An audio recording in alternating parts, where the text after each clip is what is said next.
अगर बैटमैन के पास पैसा ना होता तो ये सिर्फ एक व्हाट इफ सिनेरियो नहीं बल्कि एक ऐसी कॉन्सेप्टिकली चैलेंजिंग सिचुएशन है जो बैटमैन के पूरे मेथोलॉजी को एक नए नजरिए से समझने का मौका देती है। बैटमैन ए ब्रूस वेन की पहचान एक बिलियनर इंडस्ट्रियलिस्ट के रूप में है जिसका पैसा इसके मिशन का कोर है। लेकिन अगर ये पैसा ना होता तो इसकी पूरी जर्नी और गौतम में इसका इम्पैक्ट कितना अलग होता। चलिए इस बात को डिटेल में समझते हैं।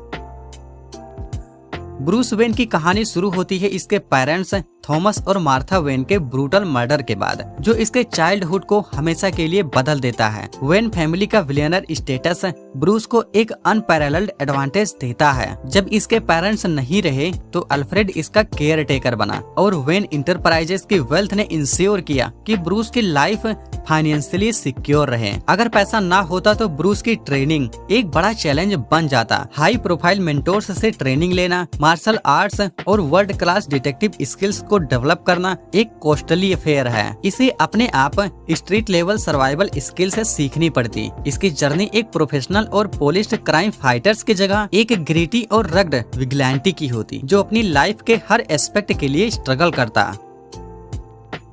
बैटमैन के कैडेट से इसका सबसे बड़ा एसेट है batarang, grapple gun, bat mobile, bat plane और इसके हाईटेक सूट्स हैं। ये सब वेन इंटरप्राइजेस के R&D और ब्रूस की खुद की फंडिंग का रिजल्ट है। अगर पैसा ना होता तो ब्रूस को लो टेक और होम मेड टूल्स पर डिपेंड करना पड़ता। हो सकता है ये सिर्फ एक लेदर जैकेट और फेस मास्क में क्राइम फाइट करता और इसके गैजेट्स बस एक आयरन रॉड, कुछ रोप्स और नाइफ्स तक लिमिटेड होते हैं। बैट मोबाइल की जगह एक नॉर्मल मोटरसाइकिल या साइकिल होती जो फास्ट पेस्ड चेजेस के लिए सफिशिएंट नहीं होती।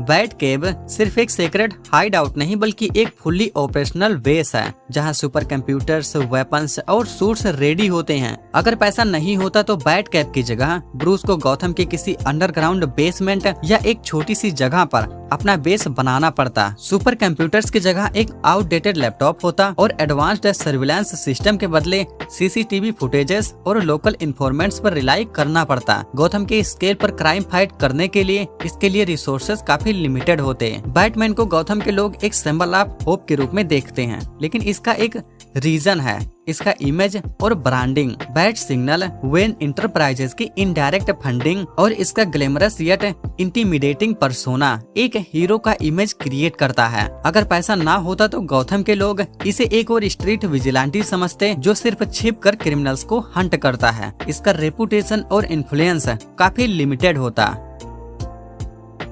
बैटमैन के विलेंस जैसे जोकर, रिडलर, पेंगुइन और टू फेस इसके रिसोर्सेस और इंटेलिजेंट को टेस्ट करते हैं। अगर बैटमैन के पास पैसा ना होता तो इसके फाइटिंग स्टाइल और मेथड्स विलेंस के अगेंस्ट काफी अलग होते। हाईटेक ट्रैप्स और टेक्टिकल गैजेट्स की जगह इसे अपनी फिजिकल स्ट्रेंथ और स्ट्रीट स्मार्ट टैक्टिक्स का यूज करना पड़ता। हो सकता है कुछ विलेंस जैसे जोकर इसे और भी ज्यादा मैनिपुलेट करते क्योंकि इन्हें पता होता इसके रिसोर्सेस लिमिटेड हैं।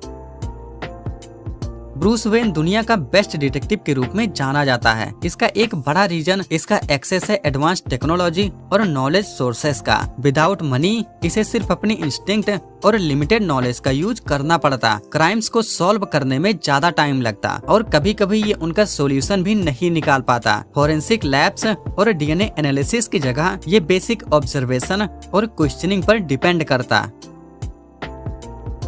बैट फैमिली जैसे characters robin, Nightwing, bat girl और अल्फ्रेड बैटमैन की जर्नी का एक एसेंशियल पार्ट है। अगर पैसा ना होता तो शायद ये टीम इतनी इफिशिएंटली फंक्शन नहीं करती। ब्रूस के लिमिटेड रिसोर्सेस और इनकी सेफ्टी के लिए कॉन्सर्न की वजह से ये किसी को अपने मिशंस में शामिल नहीं करता। अल्फ्रेड के सपोर्ट के बिना इसका इमोशनल स्टेबिलिटी भी रिस्क पर होता। बैटमैन एक strict know kill rule follow करता है, लेकिन पैसे के बिना इसका मिशन ज्यादा वायलेंट और डिस्परेट बन सकता था। इसका फोकस क्रिमिनल्स को रिहेबिलिटेट करने की जगह सिर्फ इन्हें एलिमिनेट करने पर होता, क्योंकि इसके पास गौथम के जस्टिस सिस्टम को सपोर्ट करने के लिए रिसोर्सेस नहीं होते। इसका मतलब है कि ब्रूस वेन का कैरेक्टर एक anti hero even villainous vigilante की तरफ शिफ्ट कर सकता था।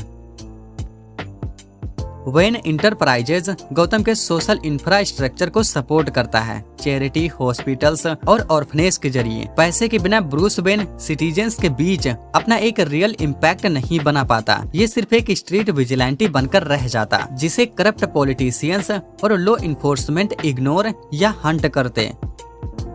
पैसे के बिना बैटमैन का एग्जिस्टेंस एक कम्प्लीटली डिफरेंट डायरेक्शन में चला जाता। इसका मिशन अब भी वही होता, जस्टिस और गौतम को प्रोटेक्ट करना, लेकिन इसका अप्रोच ग्रिटी और सर्वाइवल ओरिएंटेड होता।